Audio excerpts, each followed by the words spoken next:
Untuk hasil gelar perkara seperti apa, Pak? Ya, alhamdulillah hasil gelar perkaranya sesuai dengan ekspektasi kita. Perkara dilanjutkan, posisinya sekarang sudah dalam tahap penyidikan, sudah naik sidik. Berarti polisi kami minta juga Polsek Pancoran segera mengirimkan SPDP surat pemberitahuan telah dimulainya penyidikan kepada kejaksaan. Kami meminta kepada masyarakat dan teman-teman media tetap kawal ini proses hukumnya supaya klien kami dapat keadilan. Mungkin ada teman dari Bapak. Baik, terima kasih kami ucapkan kepada semua jajaran Kapolsek Pancoran serta jajarannya yang bekerja sangat profesional, yang bekerja sangat baik. Seperti yang disampaikan rekan kami bahwa sekarang prosesnya sudah masuk ke tahap penyidikan. Kami sebagai kuasa hukum tinggal menunggu proses ini berjalan. Semoga juga rekan-rekan media mengawal ini supaya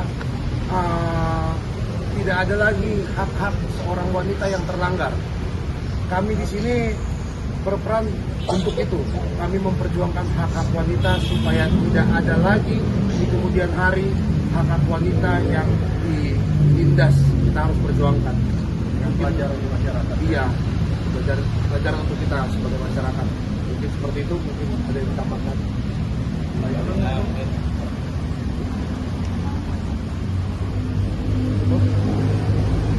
Mungkin Bang Karina bisa ada yang disampaikan mungkin Bang tadi mungkin menimbulkan trauma yang baru pada juga.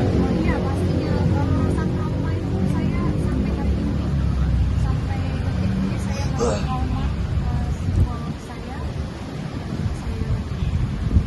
keluarga saya tentunya saya anak saya dan saya jadi takut untuk kemana-mana jadi tidak bisa konsentrasi untuk meneruskan perjalanan hidup saya yang tanpa suami saya.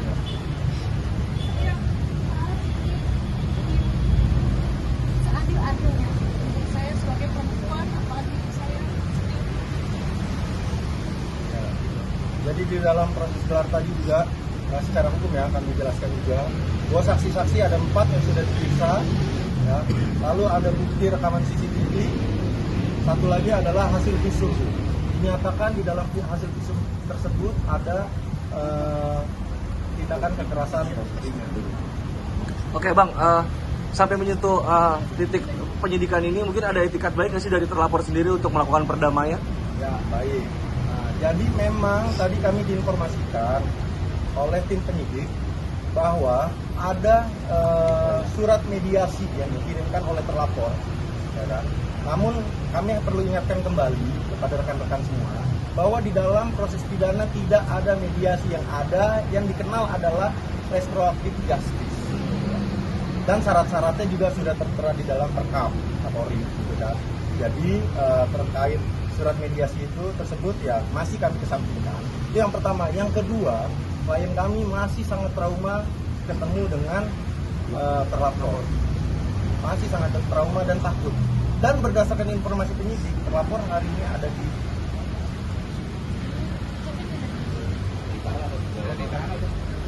tidak mungkin wajib lapor. Kecewa pastinya kecewa ya, kami pengennya ditahan, terlapor ditahan, tapi balik lagi ya semua itu kan haknya penyidik, kami hanya bisa meminta, namun keputusan semuanya ada di tangan penyidik.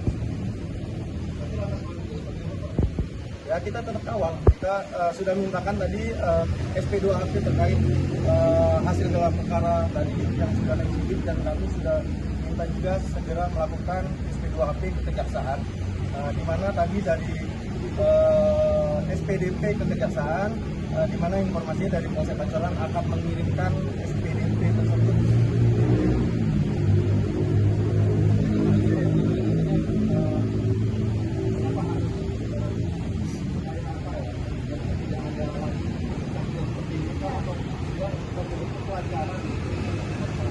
Jadi harus menerima, semua harus menerima konsekuensinya, khususnya untuk kasus yang sedang saya alami. Saya tidak ingin ada kejadian seperti ini, kejadian seperti yang menimpa saya selama ini. trauma. selain membuat melakukan saya.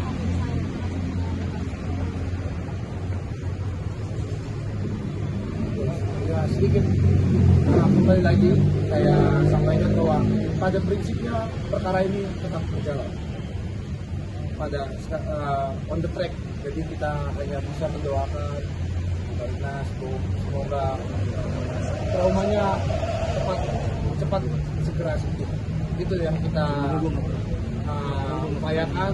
Mungkin kalaupun ada pertemuan, mungkin bahkan sampai sekarang pun permintaan maaf itu belum ada, kan gitu. Bagaimana cara kita mau membesarkan hati kalau memang belum ada permintaan maaf itu, gitu. Jadi biarlah proses hukum yang berjalan, kita tunggu. Sejauh ini proses hukum kita berjalan, ya Minta maaf langsung dari terlapor ya, maksudnya yang baru hadir ke klien kami itu baru anak dari istrinya, tapi terlapor langsung itu tidak pernah. Dari Bang Arina sendiri siap belum ketika harus dipertemukan